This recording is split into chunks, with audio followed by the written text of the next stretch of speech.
Est-ce que vous avez déjà goûté Ablo du Togo? Sinon, venez découvrir comment on cuisine ça avec Rachou.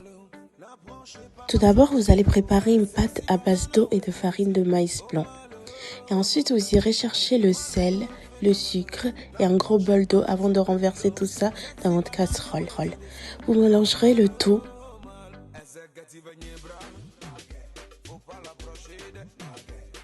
On va ensuite pouvoir le laisser sur le feu jusqu'à ce que ça épaississe, comme vous le voyez sur la vidéo.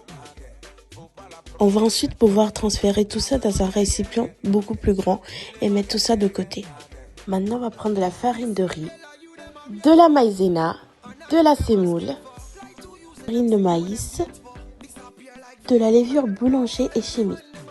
Pour la suite, on va préparer un mélange à base d'eau, sucre et de la levure boulanger qu'on va mélanger et mettre de côté.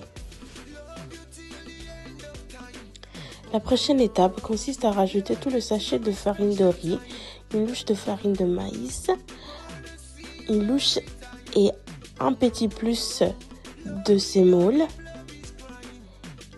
le sachet de maïzena,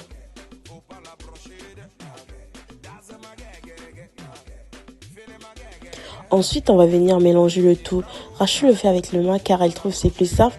Et si vous préférez le faire avec une cuillère, une maris, allez-y.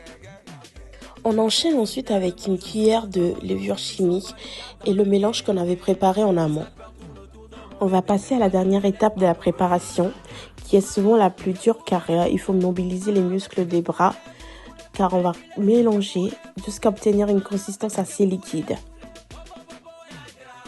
On va venir ensuite garder notre préparation de côté et normalement, après quelques heures, votre préparation devrait avoir cet aspect-là.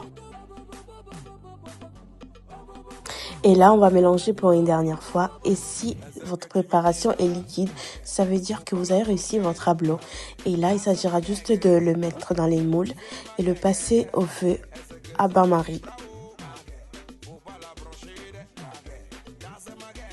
Bon, en tout cas, Rachou vous laisse tous les détails de la recette en bas.